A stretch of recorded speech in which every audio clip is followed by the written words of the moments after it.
but it shouldn't be in front of your eyes. This right here, when this angle's too acute, whatever.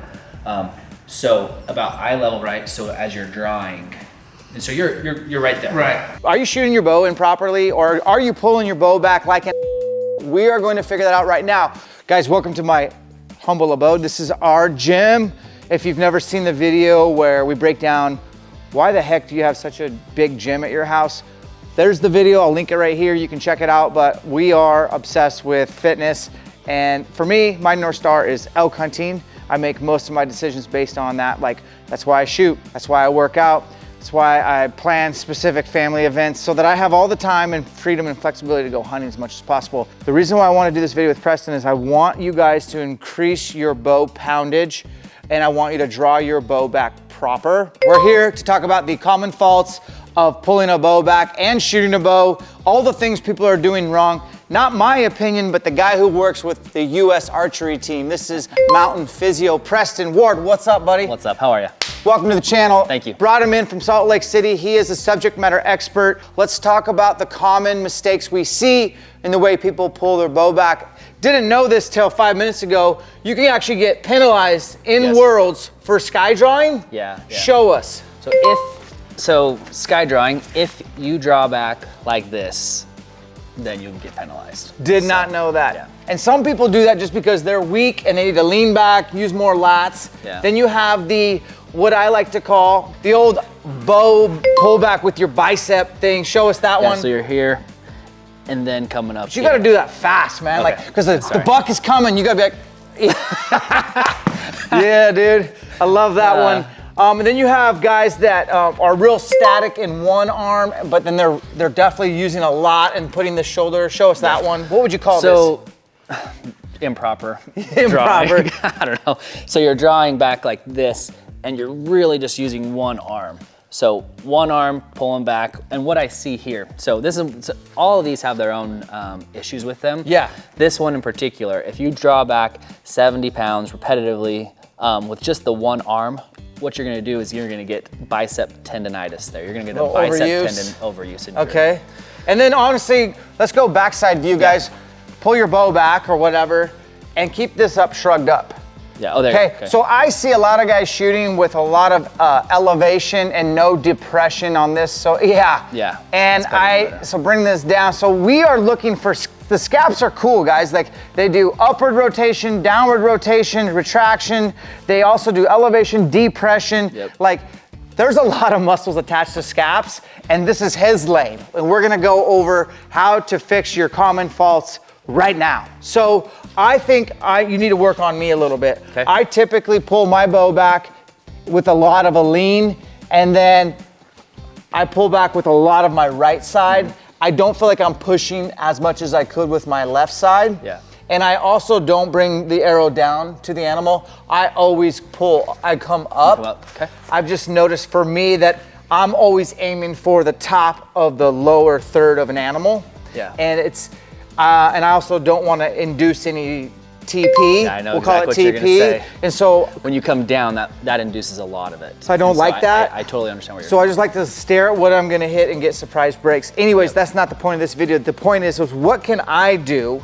What are some boxes to check for the way that I draw? And you guys have seen me draw a bow enough times on this channel I'm pulling heavy poundage. I am strong, but could I be doing better technique? Because technique determines your strength. Yeah, absolutely. So one of the issues with drawing with just one arm is where people will get a lot of tendonitis through that bicep tendon. And so ultimately, if you can, Dan, when you're drawing, so come down, and you can still pull, and it's maybe just a little bit of kind of dropping down versus, I guess, pulling that arrow up. Yeah.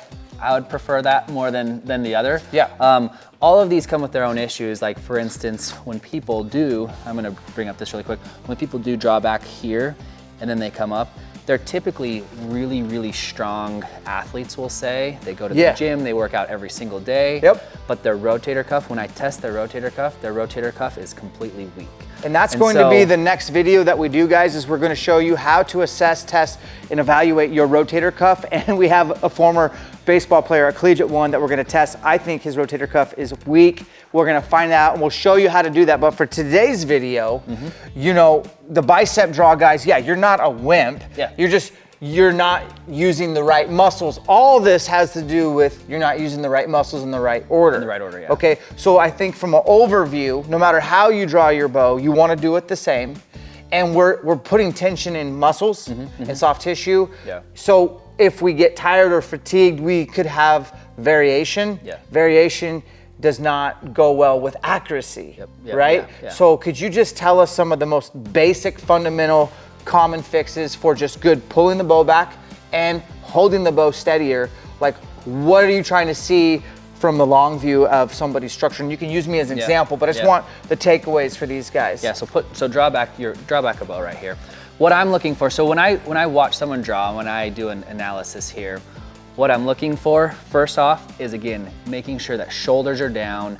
Go ahead and draw, or let down, I guess we'll say. Now draw back again. And so what I'll look at is, again, this angle of the shoulder and seeing if that shoulder, your string arm, is too far anterior, where you're gonna get some of that issue. So that'd be really overreaching. Overdrawing, overreaching. Okay. Yeah.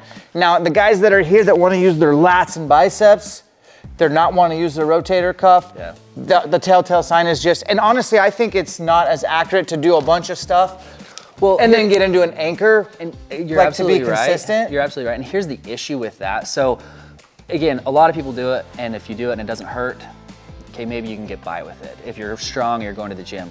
But where I see the issue is people come here, and then as they start to rotate under tension, that arm will actually kind of sublux. And you'll see that a lot where people are here, they're coming up, they're under tension, they're trying to get to their anchor, and that shoulder will then anterior sublux, and they'll have to let down or something like that. And I've had so many injuries where people draw back like that. Maybe they're trying to be super quiet and they're trying to, you know, discreetly draw back when they're drawing on an animal. Yeah. So they'll do this, and then that shoulder will just give, and that can create some of those like small rotator cuff tears and things like that. And so again, it's a rotator cuff stability.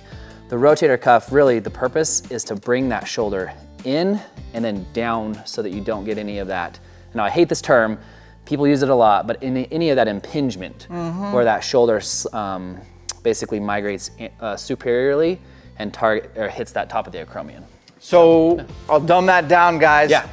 It's not good to have pinching, the head of your humerus, the ball and socket, just like your hip. Anytime it's pressed up against there, it's pinching things. It's not good, it's efficient.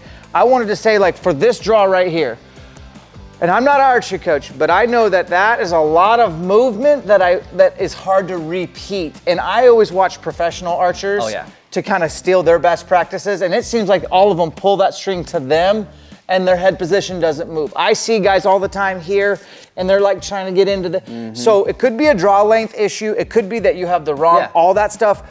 And this will expose it. So pulling a bow back properly and having good form and technique is a byproduct of having a good fit on your bow as well. Talk to me about the elevation, the backside, what you see there. So if you face, so go ahead and draw back. So one thing I'm looking for here, again, watching that shoulder, slip off your coat. Mainly, again, because that scapula is so mobile that it's really cool to see, and you'll be able to see it here. So draw back again, and if we show him that, so stay right there. So that shoulder is actually, that shoulder blade is sitting kind of like this, allowing that humerus to be up here. So go ahead and draw back. And now it drops right down into place. So what I'm looking for here is making sure that that shoulder is depressed here and that scapula is rotating out of the way. Go ahead and let down. And now just draw back again. So using your rhomboids, using that posterior delt there, looks good there. That's what I'm looking for mostly, is making sure that that shoulder, I'll do it right here, making sure that that shoulder depresses down like this. So uses those low trap muscles, uses the lats there, uses those rhomboids, everything kind of pulling that down so that you're not getting that compression. not to get in the weeds, but and I'm just being real, Yeah. is when I'm tired at the end of a shooting session, watch this left shoulder. So you'll see me here.